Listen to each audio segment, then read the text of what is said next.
So some of you may know I did have the opportunity to review the newest Mandalorian Starship coming out on August 1st, thanks to LEGO, but I don't have the older version, the pre-Vizsla Starship that came out a couple of years ago. I've been waiting to try to find a copy to actually get a comparison video. And thanks to David, of course, he has every LEGO set known to man, so naturally, he does have the pre-Vizsla version. And today we're going to be comparing both of these and seeing which one kind of holds up more, even though one's sort of older than the other. Now, quick disclaimer, we are missing a couple of pieces about the older pre-Vizsla Starship. The pre-Vizsla minifigure that you're going to see today does not have the cape, and he does not have a face. We still have the hairpiece and everything else about the minifigure, but just know going forward, the pre-Vizsla minifigure is not going to be entirely complete, but we're still going to be able to get a pretty good idea and look about how everything compares to each other. So first, let's talk about price.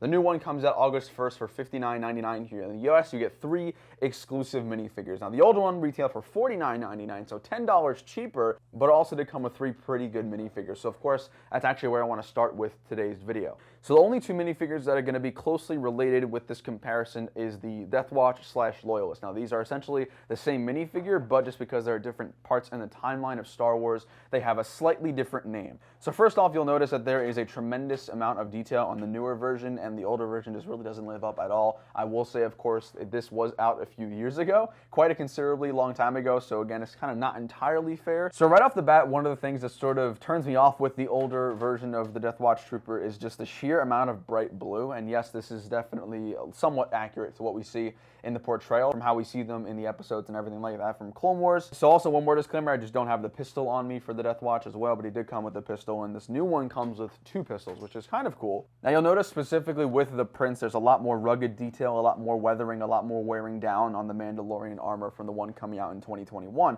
Another really cool, interesting thing is that the older version of the Death Watch minifigure came with an actual head. Now this head bugs me out, it looks really creepy, but the newer one doesn't come with a head at all. It's just a black head, there's no detail on it, nothing at all. So be that as it may for whatever that's worth to you. In terms of the jetpacks here, generally the molds look pretty much the same. In fact, I'd go as to say they're not really modified at all. They've been using the same mold, however, there is a new like sort of gunmetal, sort of metallic color with the new ones, which definitely looks a little better. And the same color goes for the helmet as well. The older version is a little bit more of a matte gray, whereas the newer ones, again, that sort of metallic, shiny gray, which is nice. So overall, I think I definitely give the W to the newer version. I think that's kind of the very similar style we'll be following throughout this entire video, where we're realizing that the newer ones are pretty improved, but I definitely give the win to the new Loyalist over the old Death Watch. The next minifigures aren't really comparable. We have totally different minifigures. We have pre-Vizsla and Obi-Wan versus Gar Saxon and Bo-Katan. So I'll pretty much just get all these guys in the same picture for you to take a look at. So obviously we did get an Obi-Wan minifigure. This is the iconic Clone Wars version of Obi-Wan. Nothing too crazy. It's had a pretty solid torso print throughout its longevity, but obviously there's nothing else going for it. No arm printing, no leg printing, no back printing, or anything like that. So overall, pretty standard minifigure. It's something you guys have definitely seen for quite some time. And then the other minifigure that came in the pre-Vizsla ship was, well, pre-Vizsla himself. And like I said, we are missing a couple of pieces when it comes to the minifigure. We are missing the original head, and we are missing the cape. It is upsetting that the Moff Gideon that we're getting in the new cruiser has the same exact dartsaber LEGO's been using since the set came out, which is a little bit disappointing. But as far as the actual pre-Vizsla minifigure goes for itself, I actually think it holds up fairly well to today's standards. It does have leg printing, which is definitely more of a rarity than it is for today. When the set initially came out, when it dropped for $49.99, as far as the details on the helmet goes, I think it's actually really cool. I believe it is an exclusive minifigure overall, so any of these prints on the torso, legs, or the head is going to be completely by itself. I'd say if you actually put the pre-Vizsla minifigure side by side with the new Loyalist, they'd actually go pretty much toe-to-toe. It's just there's a little bit more of a lighter blue, like a baby blue or teal color that goes on the pre-Vizsla. But nonetheless, when the pre-Vizsla minifigure came out, it was still pretty good, and I do think it holds up pretty well to this day. Now, the 2 minifigures that came in the 2021 version, the yet to be released here, we have arguably, at least for me, probably my top 2 minifigures within my top 10 of all time from LEGO Star Wars, especially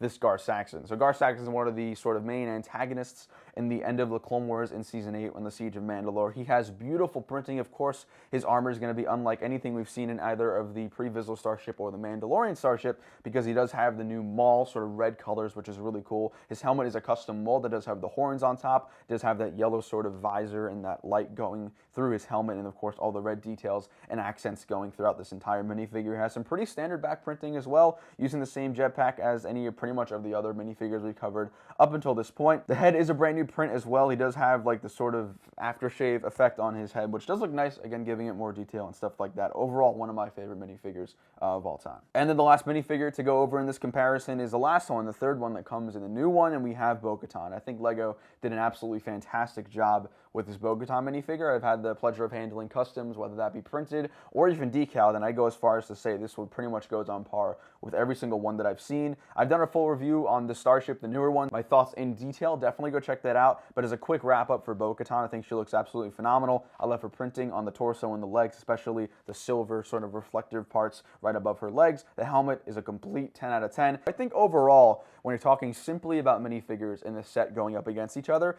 for me, it's really not even close. I think the newer one definitely does a much better job, but I will not knock the older pre-Vizsla Starship because it was so many years ago, and just the capabilities of LEGO just wasn't nearly what it is at right now. So now that we got the minifigures out of the way, let's get into the Starship. Now, before we get into comparing them, I want to say my two biggest gripes, or maybe, yeah, my two biggest gripes when it came to the newest one. No landing gear, and then the absolutely atrocious gap that goes in between the cockpit shield and the rest of the ship. And you'll see on the older version, there's actually a very similar issue with the cockpit as well. Granted, the gap isn't as large and you can still kind of see through it, but it's not nearly as noticeable.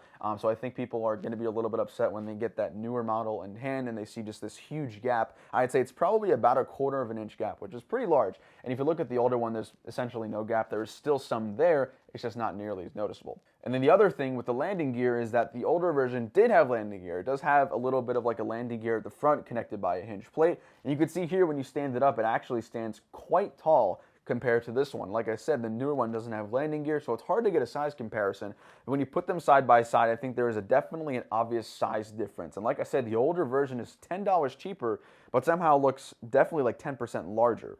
I do like how the engines on the older Starship version make it sort of stand taller, just make it this much bigger ship, which is cool. And I think just having the overall size difference is definitely something to note in the comparison. I will say, however, that the newer version has a lot more detail, especially if you take a look at the top of the wings, whereas on the pre-Vizsla ship, you have a very select few pieces, whereas there's a lot of different colors. You still have white, you still have gray, you still have blue. There's just a lot less pieces and detail that goes into the wings, whereas the newer one uses a whole combination of pieces. I mean, you have sandwich tiles, you have some of the new 2x3 wedge plates, you have some really cool slopes, just a bunch of different wedges and tiles, and it gives it a really cool look. And I think overall, with the color palette, I definitely like the newer version more. I like the sort of dark blue color that the newer Mandalorian Starship uses, but although I do still really like the white version on pre-Vizsla ship. Now, in terms of the cockpit, there are definitely some noticeable differences when you take a look at them. There are different cockpit stickers on either of them, which looks cooler, so you have a little bit more detail on the newer version. In terms of the cockpit piece itself, it actually looks like it's the same exact piece that they used, and when you look inside, there is a very spacious cockpit in both of them. I do like the 2021 version better because there seems to be a little bit more room to accommodate the Mandalorians with their jetpacks, whereas you can do that in the older one. It just looks a little bit less spacious. As far as the areas from the cockpit and frontwards with the turrets, you definitely notice that it's a lot longer and wider on the older ship. You have a lot more studs not on top, sort of parts connected to the side of the front of the ship to make it look wider, and you also have the dual blasters at the front of the ship connected by a hinge plate, whereas the newer one actually traded the cooler looking blasters in the front for stud shooters, which is not something that I'm particularly a fan of, and also does have missile launchers on either side. So after getting a little bit of an in-depth look about both of these shuttles, I do have to say I still think I prefer the newer one. Now, when it comes to functionality about the sets, there's nothing really too different to say. Both of them go side to side, left and right, up and down, pretty much exactly the same functions. The wings and pretty much everything about the cockpit in terms of turning 360 is exactly the same, so nothing really different. This is actually one of the things that I was happy didn't change between the older version and the new one. I think the functionality between the pre-Vizslas and the newer one is completely and exactly the same, and for a good reason. I think it works perfectly with how they ended up deciding to do it, and I'm happy that it's the same exact functions as before. It is $10 more expensive, and it is a little bit smaller, and I think the only gripes I still have with it is the lack of landing gear in that cockpit space. But I think the minifigures make up for where it's lacking in this comparison, and for me, that's enough for me to prefer the newer 2021 Mandalorian Starship over the pre-Vizslas. So guys, let me know down below in the comments which version you prefer. Are you guys picking up the new 2021 version on August 1st? Which pair of minifigures? Do you like the 3 minifigures from the older one or the newer one better? Let me know down below in the comments. Of course, subscribe if you guys haven't already, and drop a like if you guys enjoyed today's video. And we'll see you very soon. Take it easy. Peace.